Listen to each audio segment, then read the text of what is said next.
Hello, this is Ken, and welcome to my podcast on hope. My guest today is a wife, a mother, a grandmother, a teacher, and a person who has had more unusual experiences than anyone I know. This is the first of many podcasts on hope. And we're going to talk back and forth. We're going to try and add a little humor, but we're going to try and get to the root of what hope is and the actual real life effects of that. Melissa, not sure where to begin, except for welcome. You are my guest today. And this story for listeners, I'm going to put in your hands. So I'm sure I'll be asking a lot of questions along the way, so bear with me, and let's hear about some hope. That sounds great, Ken. And I just want to say thank you. It's an honor to be here sharing my journey, and I hope you think the same when it's over. Me So, too.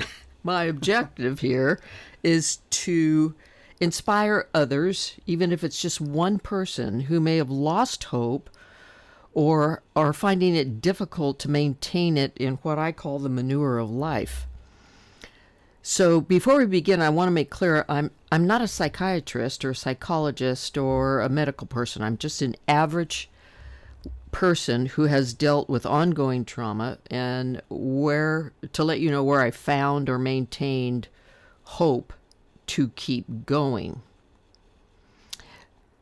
And I need to also add that I don't feel that my life traumas are any more than somebody else's.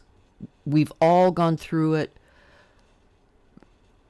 We've all had to try to get to the other side so we can maintain our hope and maintain our joy in life. And so I certainly am not saying that mine is more unusual than anybody else's.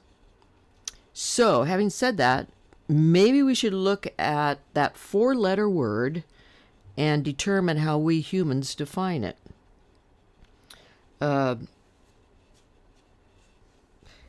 Defined, it is a feeling of optimism or a desire that something will happen that's good. We have hope in many, many things that aren't quite as important as life or death situations, like hope I can afford that beautiful big home or new clothes or a fabulous car. More importantly, cures to deadly diseases and safety for our loved ones. Normally, our human nature dictates that we overcome, get through, and survive our perils. But what happens when you truly lose hope? So, again, the situations that I am going to tell you about. Have you, sorry to interrupt, but have you ever been in a situation where you had lost hope? Yes. That must have been scary. Yes, it was. It was. And that's where actually I'm going to start my story in 1992. So, divorce knocked on the door in 1992. And of course, I was devastated. I was scared. I knew I had to keep going. I had a 14-year-old son, and I was alone, so I felt like it was okay to fall apart, which I did. What do you mean by that? Fall apart? I hit the floor, sobbing uncontrollably. And I started begging God or the wonderful, I call God the orb of love in my life. And I knew that I couldn't keep going without my orb of love helping me. I had to have direction. I had to maintain my hope. And at that point, the only reason I felt that way was because I had a teenage son, and I was not going to let him down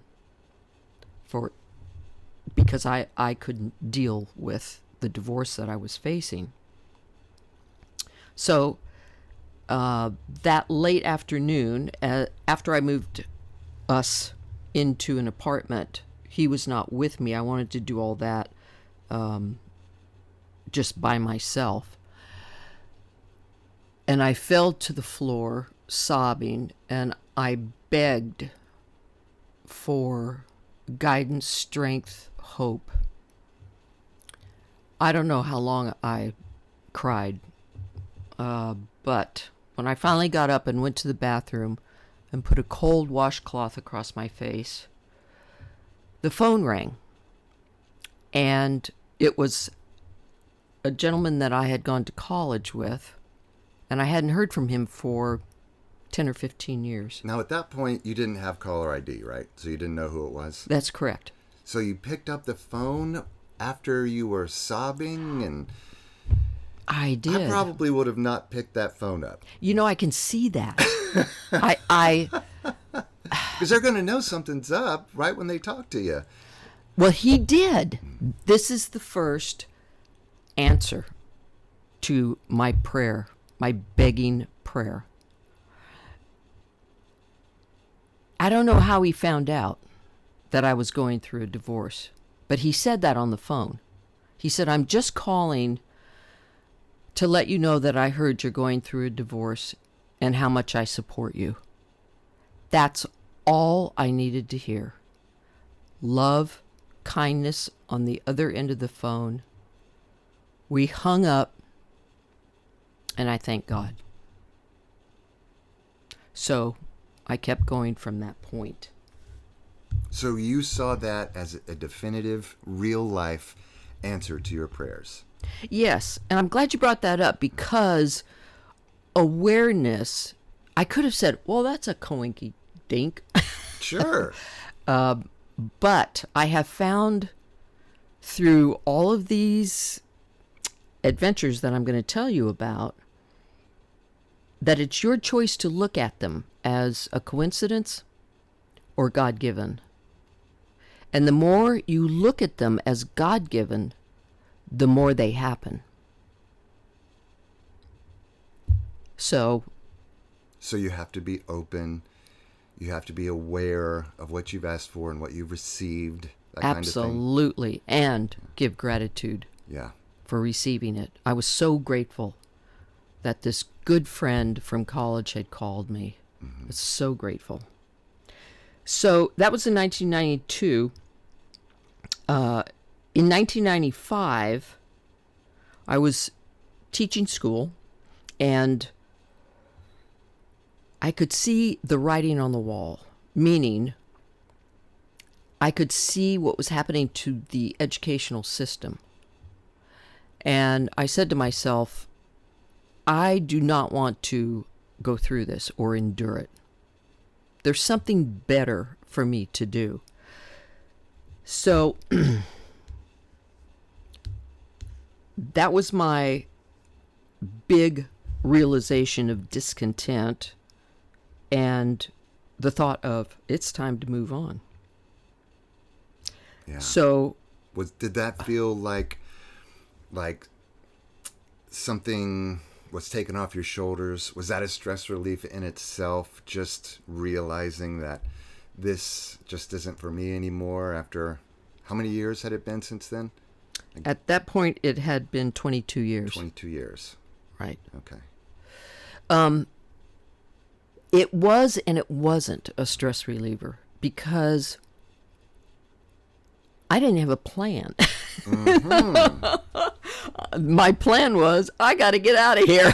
Step one. Step Move one. on. That's right. Okay. So in the interim, right then, my parents were moving to the same town that I lived in, and my dad had asked me for a loan to get into the house and promised to pay me back. And I said, that's great, Dad. Yeah, here's the money, and let's just enjoy each other's company and We'll make all this happen. So how long did you live in the house with your dad and mom before you built your own house? That is a really good question as well. I was there about 4 months because I had already started the house. And my intention was to build a house that I could resell easily in 3 years. And I say 3 years because it was 1999 that I projected my leave from teaching. So it was just a moderate home. You know, anybody could buy it. And Why the 3 years? Why'd you decide 3 years? well, because I could leave teaching with a minimal amount of retirement in December of 1999. Okay. So in 1995, I made the plan to build the house, which pushed it to 1996, which gave me 3 years to sell it. Okay. Okay. So these plans were, I have to say that that particular plan was also somehow presented to me in my mind, in my gut. So I moved forward on it. And I built the house. My son and I moved into it in 1996. He's going to college, and I'm, doing my usual thing of setting up a house and working the yard and Cleaning gutters and yeah. chasing snakes away and That's right. That's true. Okay, so I'm in the house. My son's at college. So what I'm about to tell you, I know there's going to be people who don't believe it, people who are skeptical, and I get that. That's okay. When something happens to you out of the norm that other people have not experienced, and you know it to be truth, you can't be shaken by other people saying, oh yeah, that's that just didn't happen. sure. Well, when you experience it, There's no denying it, there's right? no denying it. A first-hand experience. You know what you felt, saw, heard, and there's nobody talking you out of it. That's There's correct. so many people in the world who can get talked out of that. They Oh, just yeah. get talked out of these little signs, these little moments. And God isn't going to come down, or the Great Spirit, or whatever you believe in, and say, it's me, this is what you must do. That's right. That is right. And when you think about it, I hope that some of your listeners will connect hope with their God or their spiritual life. Because I'm here to say that that's what happened to me. It is a connection. So check this out, Ken. My son went off to college. 1997 came along, and I did my deal, taught school, rode my bike,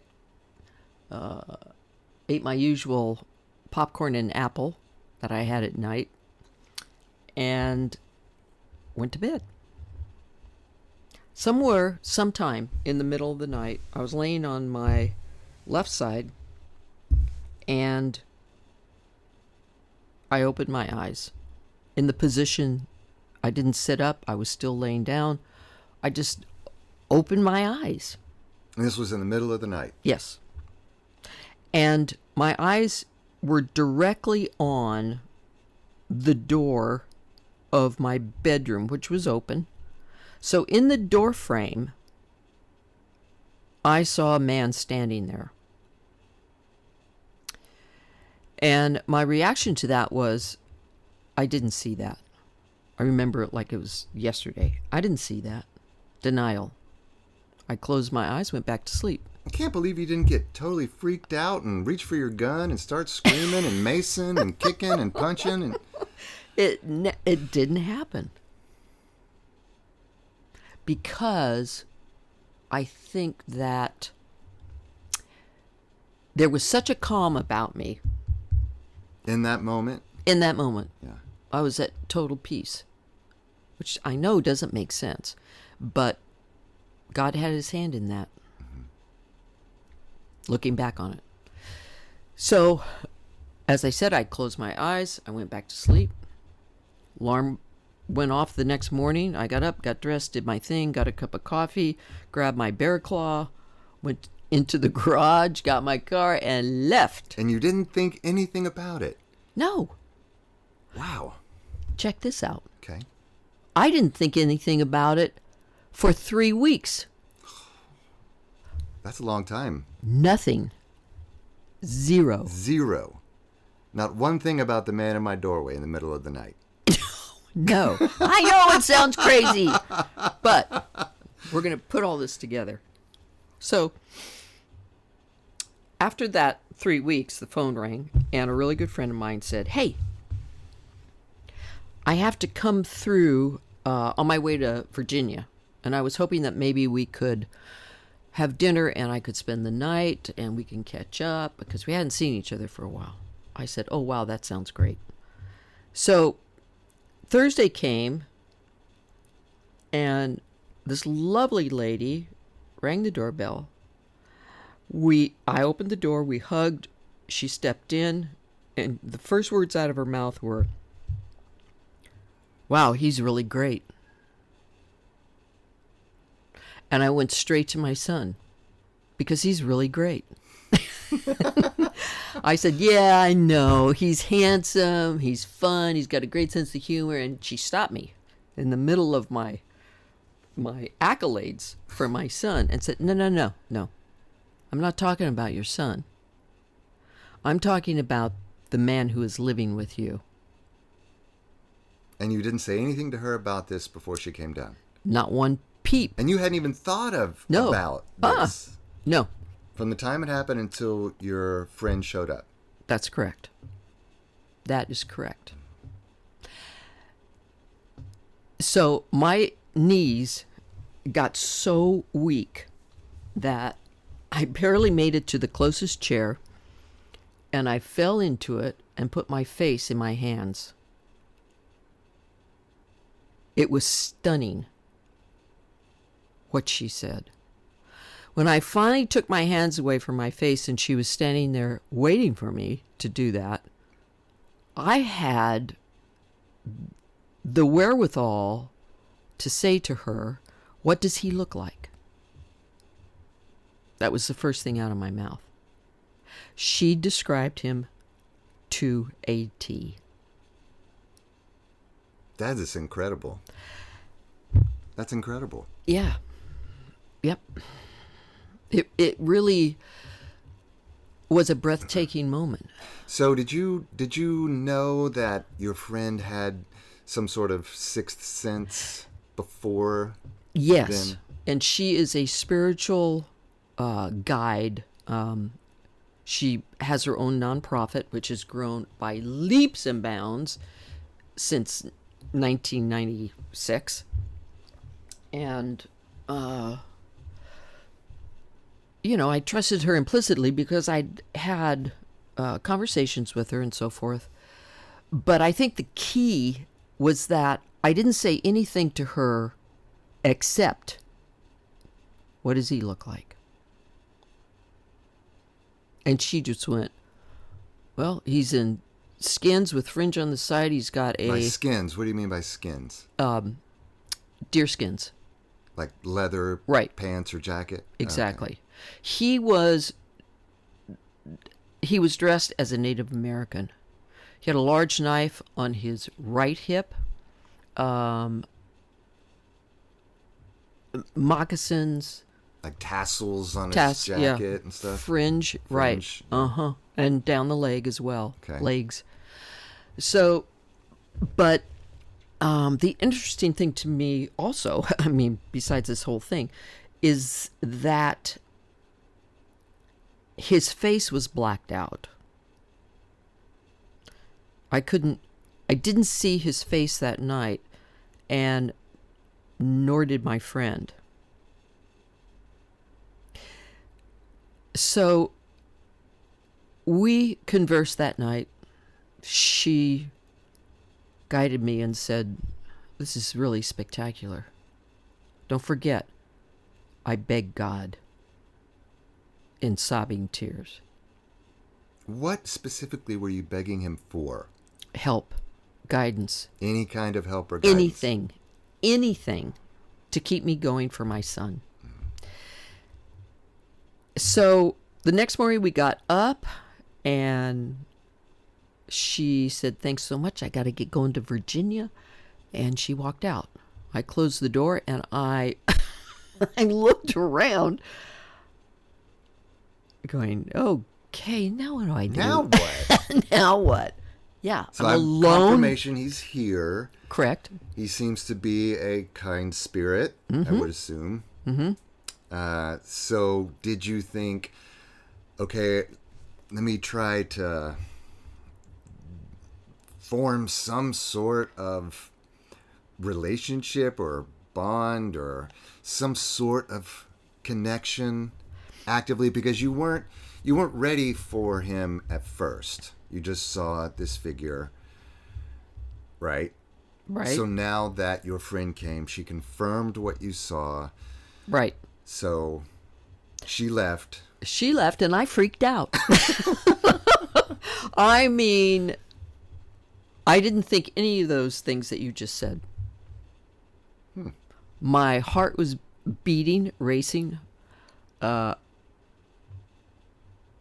honestly didn't know what to do. So I tried to figure it out.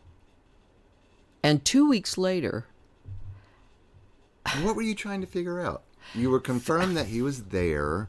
Were you trying to figure out why he was there? that was part of it. But I didn't know how to act. I didn't know how to, certainly didn't know how to communicate. But I felt a spiritual presence. So that means what exactly? Energy. Energy, warm energy. Yes. Yeah. And yes, Some sort of a level of comfort.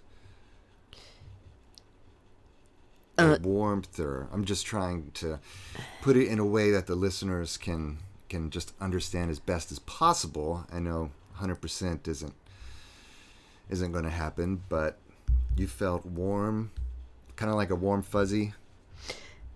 No. No. Okay. That's why I'm asking. I'm not sure. I know. I'm really glad you're asking because it's making me focus more. It was an energy presence, and I'm not sure I can define that anymore because you feel it. It wasn't a temperature. It wasn't warmth. It wasn't cold. It was energy. So, I started to say a couple of weeks. Actually, it was only 1 week that went by. And I couldn't sleep at night. This was after your friend left? Yes. Okay. A week went by, and I was scared. And what were you scared of?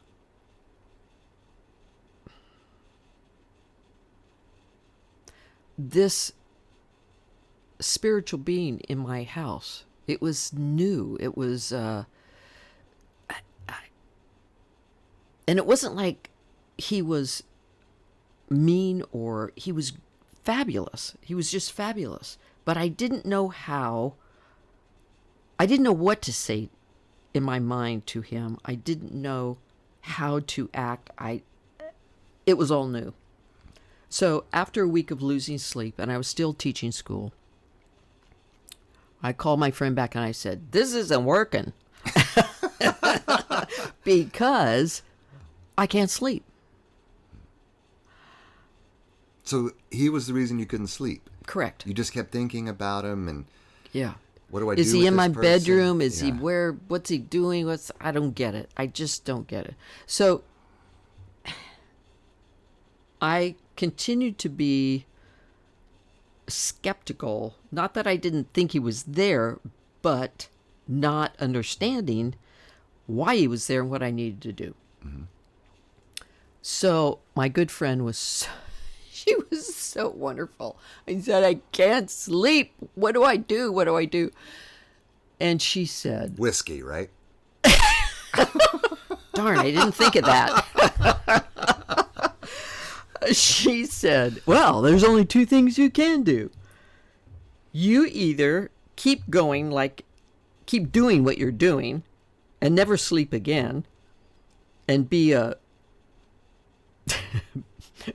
zombie when you go to school, or you learn to communicate with him. So Let me guess. Next question was, how do I do that? That would have been my next question. I understand that. What was your next question after those terms were given to you by your friend? Those are the only two options?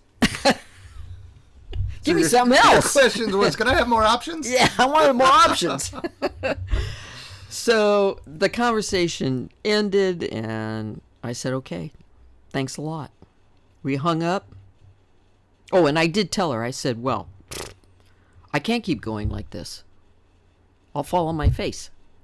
I have to communicate. If those are my only two options, that's the one I'm choosing. So we hung up.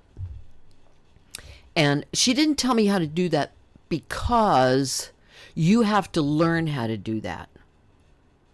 You have to develop what it is you want to do, like most anything else. So, longer story short, I did learn how to communicate with him, and I named him John, and he was definitely my spirit guide. Did he somehow communicate back with you? Yes. He communicated back by one or maybe three words, but it was very short. And the interesting thing is, I was constantly asking questions, but I couldn't, in my mind, I could not get the whole question out before he answered me. He already knew what I was going to say. I could think to myself, what should I do about, or should I do this about, and boom, no. So was it his voice, or was it, how'd you know it was him?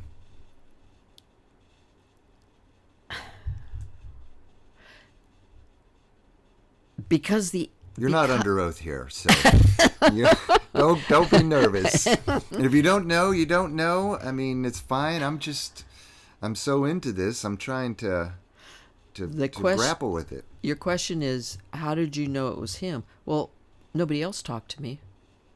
My son was in college. I was in the house alone. And it was mind-boggling that I couldn't even get the question out before he answered me. And his answers were always the right. You look back and you think that was the right choice. Oh, yeah, it was like maybe I waited a week to see if what I was asking came to pass correctly because of his answer. Did that make sense? Yes. Okay. Well, you gotta. I mean, when you make a decision, it's either the right one or the wrong one, or not as good as it could have been. So hindsight really is where you learn if it was the right thing to do or say or whatever or not. So that's the only way to really judge it. It was definitely a test ground. Yeah. Without a doubt. So I became, I don't want to say attached, but certainly we created a friendship. I was a little bit dependent on the answers, and So these were big questions. These were like big life scenarios you were going through with him. Big questions. yes, and some small ones. Yeah. I mean, some not so ginormous. So you got to the point where you felt comfortable asking him just about anything? Yes. Yep.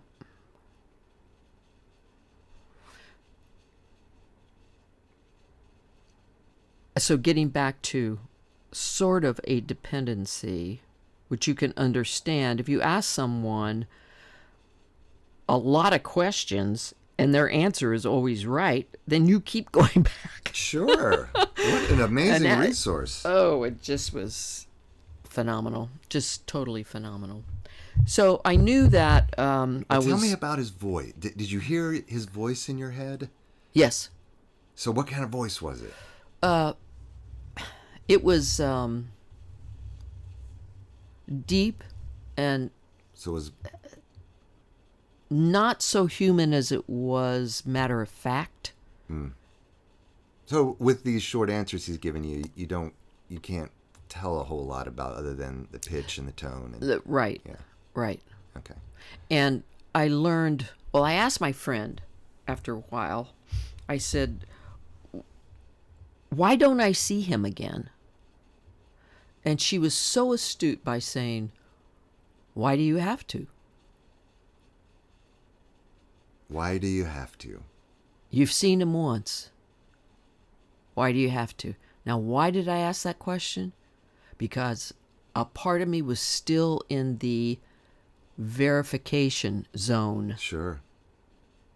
I needed more verification. I was doubting myself. It was really a process before I could just let go of all of those doubts, you know? Sure. That seems like the most human thing that we do.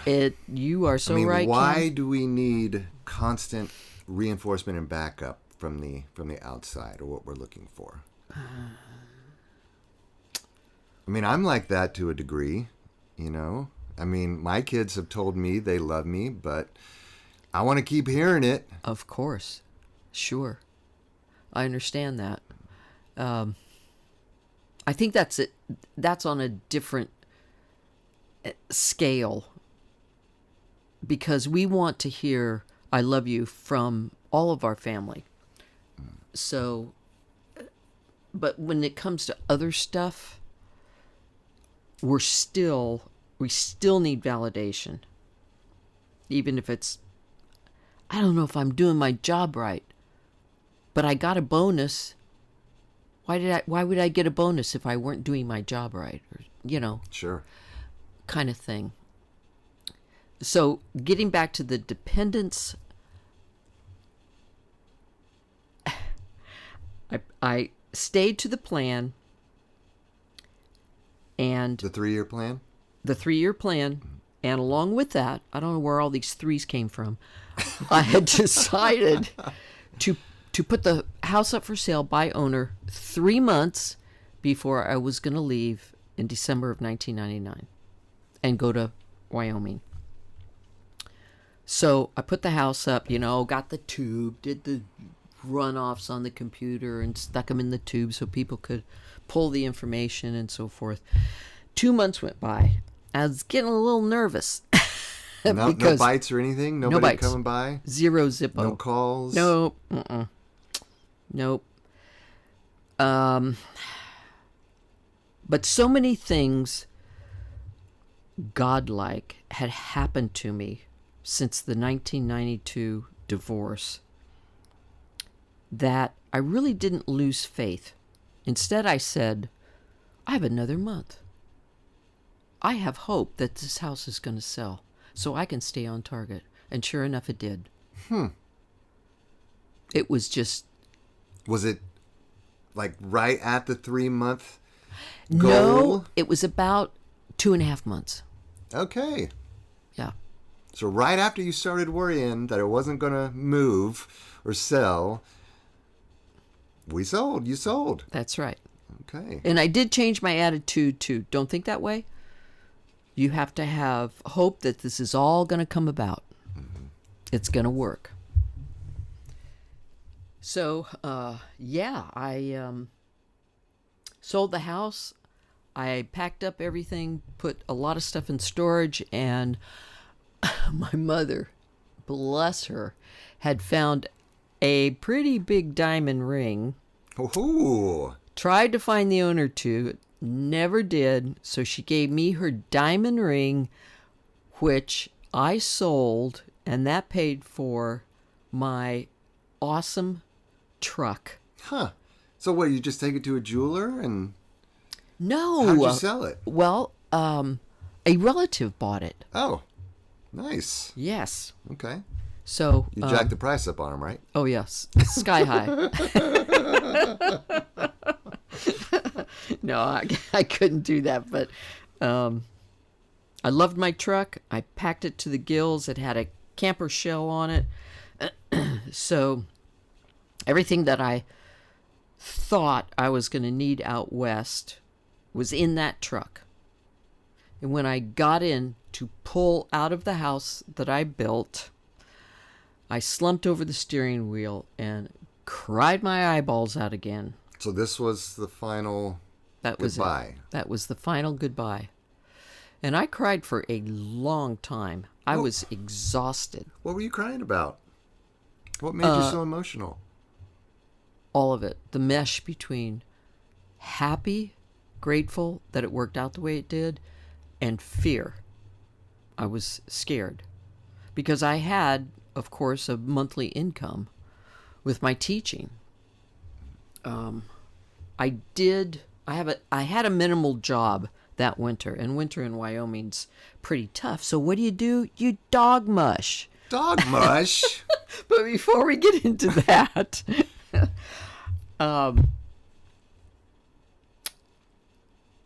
when I backed out of the driveway and gave thanks and started my journey across the United States, I had an atlas map on the seat. The old days. The old days. I had one too. Yep. I looked at that 1,000 times if I looked at it once. And I made it. I made it to my destination in Wyoming, and just Sorry, folks, grateful that was that my phone. Somehow, I'm going to try and shut it down here. So you made it. What was your destination in Wyoming? Du Bois, Wyoming. Du Bois. Small town. One main street. No lights even. No traffic street lights. No. So if you're from Du Bois, does that make you a Dubioyan? I don't even know if I could repeat that. Duboyan? Dubioyan. I don't know. Dubioyan. Dubioyan. Well, I was, however you pronounce you it. were a Dubioyan. I did. When I left, the other thing I wanted to tell you, when I left in my truck, right before I did, a really good friend of mine said to me, well, where are you going to live? And I said, everywhere I place my feet. What a great answer. Well, it came out of nowhere, Ken. I mean, it was there. And I said it, and I went, was that me? Did I say that? But you know what? That is applicable to every single one of us. We should live everywhere we place our feet. This is our space. Our body is our space. We need to live in it in joy and hope. Always. So, Did anything happen on the road trip to Du Bois? Everything went smooth, no flat tires? Picture perfect. Huh. Picture No perfect. big storms? You were driving in December, right? Yes. Yeah. I think You it was got lucky. December 1st. But one other thing I failed to tell you is that with my attachment to John slash my spirit guide, I was a little bit scared because I didn't know what was going to happen to our relationship or him. You know, this is a transition. So before I packed up and left, I said, please, I don't know if our connection is going to remain. Can you give me a heads up if you're leaving so I can prepare for that? And what I found out was when you have a spirit who guides you, obviously that spirit can go anywhere They want. they want. Yeah.